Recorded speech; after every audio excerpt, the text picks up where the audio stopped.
les présidents de notre République auront usé et abusé des pouvoirs qui leur ont été confiés et fait instrument du pouvoir judiciaire pour défendre leurs intérêts politiques. Le président Macky Sall aura été au summum de cette pratique qui ne peut rendre fier de notre système politique. Traque sélective de biens mal acquis, obligeant les anciens ministres du président Wade à rejoindre son camp politique s'ils ne veulent pas être dans l'impunité, s'ils veulent être dans l'impunité, donnant à sentir à nos concitoyens que nous ne sommes plus égaux en droit devant la justice. Bannissement de Karim Wade au Qatar dans des conditions opaques. Emprisonnement et destitution du maire de Dakar, Khalifa Sall, tous les deux étant candidats à la présidentielle de février prochain. Il est temps que tout cela s'arrête au plus vite. Les Sénégalais ont besoin de reprendre espoir en la République, en ses institutions. Les jeunes ont besoin de retrouver foi dans le seul pays qui leur sera laissé en héritage. Ceux d'entre eux qui ont été orientés dans les établissements de l'enseignement supérieur privé depuis 2 ans ne peuvent poursuivre leurs études. L'État doit près de 16 milliards de francs à leurs instituts. Les étudiants de l'université Gaston Berger de Saint-Louis menacent de retourner en grève du fait d'une dette d'1 milliard à l'aide de l'État à l'endroit des restaurants du campus social. Les Sénégalais les plus faibles n'en peuvent plus de se voir proposer par leurs élites, l'État et les corps constitués une issue à l'impasse sociale dans laquelle ils se retrouvent. Il est temps que cela s'arrête. Surtout que l'approche des élections présidentielles a permis de voir comment le système politique, cause de tous les malheurs, organise sa perpétuation en usant de tous les subterfuges. Les cartes électorales, depuis les dernières législatives, les pires qui aient été organisées depuis 1960. Une bonne partie de nos concitoyens ne peuvent entrer en possession de leur carte d'électeur. Un précédent grave en République où chaque citoyen qui habite Dakar ou à Touba a le droit d'exercer son droit de vote. Le fichier électoral de la prochaine présidentielle sera le premier de l'histoire politique de notre démocratie qui n'aura pas fait consensus. Il s'y est ajouté que le régime refuse de mettre à la disposition des candidats à la présidentielle de l'opposition le fichier électoral, les empêchant ainsi de vérifier si les signatures collectées pour le parrainage sont celles d'électeurs étant dans le fichier. Par contre, le parti au pouvoir a évidemment accès au fichier électoral. Le jeu démocratique est ainsi faussé. Le ministre de l'Intérieur assume travailler à la réélection au premier tour du président de la République. La requête de l'opposition de voir une personnalité indépendante gérer les prochaines élections présidentielles voit le président de la République lui opposer sourde oreille.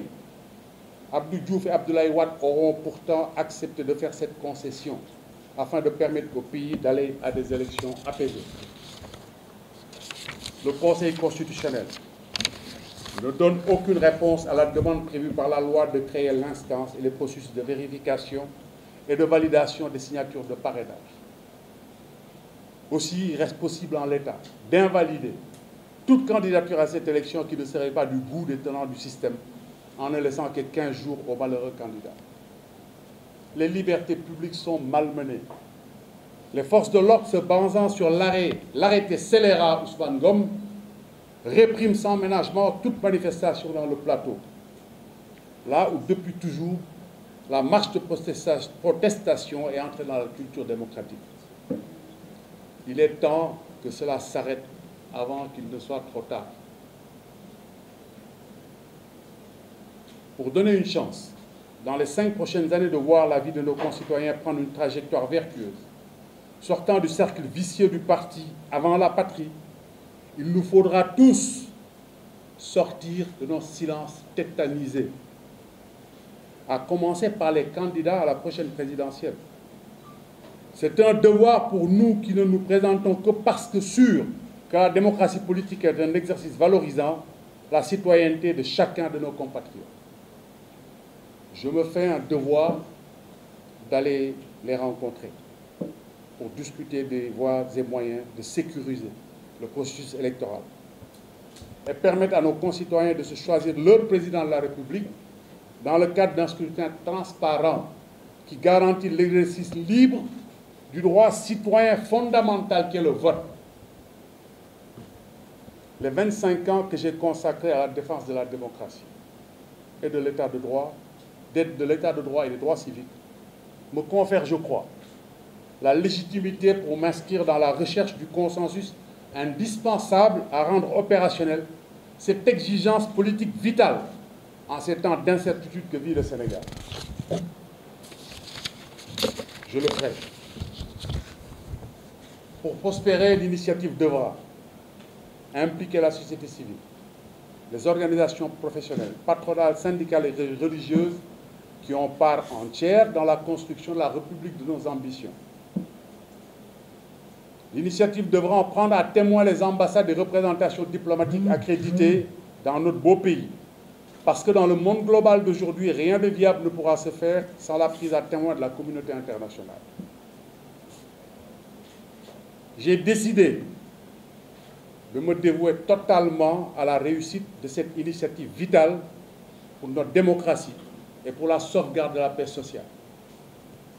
Je suis prêt pour cela à faire le sacrifice de ma candidature à la prochaine présidentielle. Si c'est le moyen de bénéficier de la confiance et de l'appui de toutes les parties prenantes dans cette démarche qui me paraît indispensable pour sauver le processus électoral exposé à un attentat rampant, savamment planifié par le candidat Macky Sall. Si c'est le moyen de construire ensemble la réponse collective au processus mortifère en cours qui menace dangereusement notre jeune démocratie. Nous allons devoir ensemble travailler à cela pour l'objectif politique le plus noble que je connaisse.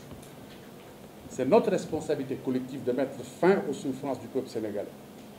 Un long combat commence pour chaque Sénégalais, mais d'abord pour chacun d'entre ceux qui pensent mériter d'occuper la magistrature suprême du Sénégal. Un combat dont les enjeux couvrent la préservation des ressources naturelles de notre pays, notamment le pétrole et le gaz, exposés au risque de la prévarication qu'a autorisé ces dernières années l'omnipotence de la présidence de la République sur les autres pouvoirs et sur les corps de contrôle, censés garantir l'orthodoxie de la gestion des ressources publiques. C'est donc aussi pour assurer l'avenir de nos jeunesses qu'il nous faudra mener ce combat, pour ne plus avoir honte de les voir faits esclaves et vendus comme du bétail en Libye. Pour ne plus voir leurs jeunes cadavres amoncelés sur les plages des côtes italiennes. Parce que la grâce que nous fait Dieu de ses ressources, serait, si le pouvoir actuel arrivait à survivre à la prochaine présidentielle, la pire des malédictions qui puisse frapper les Sénégalais épuisés de tant de misère. Avant qu'il ne soit trop tard, je prends dès demain mon bâton de pèlerin pour visiter mes frères et sœurs candidats aux élections présidentielles. Pour que vive la République, vive le Sénégal. Je vous remercie de votre aimable attention.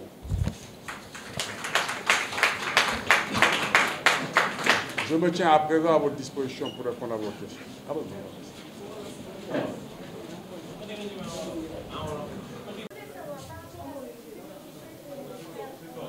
S'il vous plaît, il y a une question là.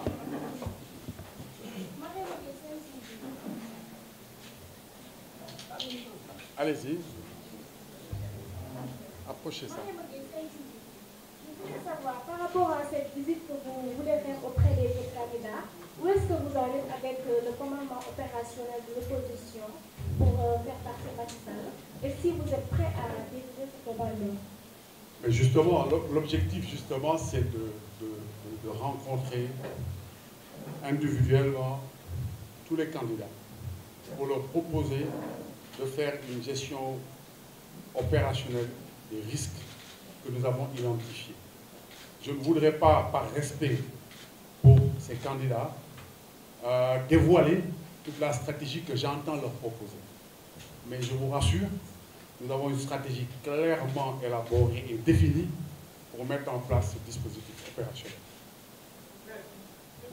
Oui.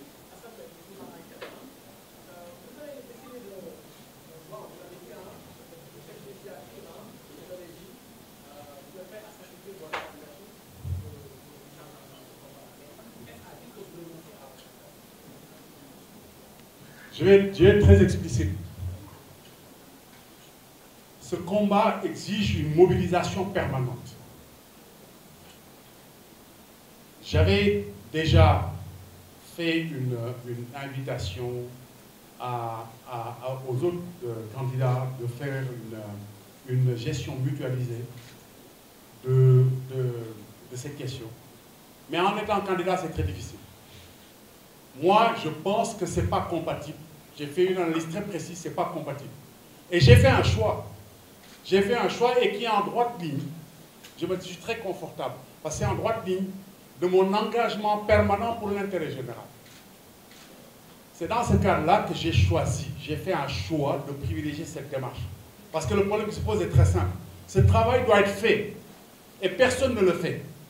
Et moi, j'ai décidé de me dévouer totalement pour faire ce travail. Donc, vous renoncez à votre candidature? Je privilégie ce travail-là à ma candidature. La question est simple. Vous renoncez ou pas? Mais bien entendu.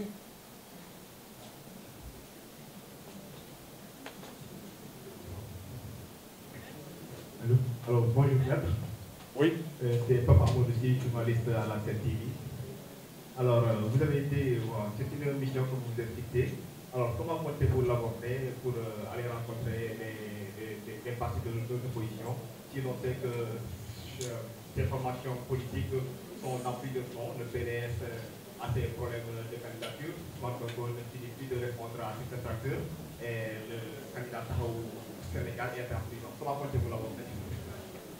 Écoutez, je pense que le PDS dit qu'il aura un candidat. Khalifa Sall est aussi candidat. Moi, je pense que toute initiative, toute candidature doit être suffisamment organisée pour pouvoir affecter certaines ressources à ce projet. Je ne veux pas déflorer le projet. L'idée, c'est de demander à chaque candidat de contribuer à la mise en place de ce dispositif par la mutualisation des ressources disponibles au niveau de chaque candidat. C'est ça l'approche. Maintenant, je ne peux pas anticiper sur ce qui va m'être répondu. C'est ma volonté, c'est très clair dans mon esprit, c'est un projet clairement élaboré. Je vais le rencontrer pour leur proposer. Et maintenant, bon, en fonction de leur réponse, on verra ce qui va se passer. Mais je ne peux pas trop anticiper sur ce qui va se passer. Merci. Je voulais savoir comment comptez-vous justement gagner la confiance des candidats donc pour les amener à ce que vous soutiennent dans votre nouvelle initiative. La deuxième question, est-ce que vous avez rencontré le président Abdoulaye Wade qui est actuellement à Dakar? Non, je ne demande pas qu'ils me soutiennent dans mon initiative. Je leur demande qu'on co-construise une initiative. Je ne leur demande pas de me soutenir dans mon initiative. Je leur propose une initiative qu'on doit porter ensemble, construire. Il ne s'agit pas de mon initiative. C'est une proposition que je leur soumets. C'est très différent. Je ne leur demande pas de m'appuyer. Je leur dis, écoutez, voilà les problèmes qui se posent. D'ailleurs, pour anticiper sur cette question, moi, la question, je l'ai déjà abordée avec quelqu'un du PDS qui a estimé qu'effectivement, que c'est une question très pertinente. Maintenant, aller voir Abdoulaye Wade, je ne pense pas que ce soit nécessaire. Le PDS est représenté au Sénégal. Moi, je vais rencontrer les dirigeants du PDS qui sont au Sénégal pour leur proposer la démarche. Je ne pense pas qu'il soit nécessaire d'aller jusqu'au Qatar. Adia Salah de la Tchèque. Vous avez dit que vous avez rencontré certains candidats à la présidentielle. Est-ce que ne trouvez-vous pas paradoxal de rencontrer par exemple un candidat du Parti démocratique sénégalais que vous avez combattu en 2012? Cette opération que je propose n'est pas je ne propose pas une entité politique. Cette dynamique va s'asseoir sur le plus petit dénominateur commun, qui est la sécurisation des élections. Il n'y a pas d'accord de politique de base sur ça. Ça, c'est très clair. Aujourd'hui, tous les Sénégalais ont intérêt à défendre la démocratie et à sécuriser le vote. Donc, je ne ferai pas de démarche sélective, à l'exception de Macky Sall, du candidat Macky Sall. Mais tous les autres candidats, j'irai les voir. Mais ce n'est pas sur la base d'un accord politique. Chacun a son programme. L'accord se fera sur la base du plus petit dénominateur commun, c'est-à-dire la sécurisation du vote des Sénégalais. Donc je ne serai pas sélectif de ce point de vue. Oui.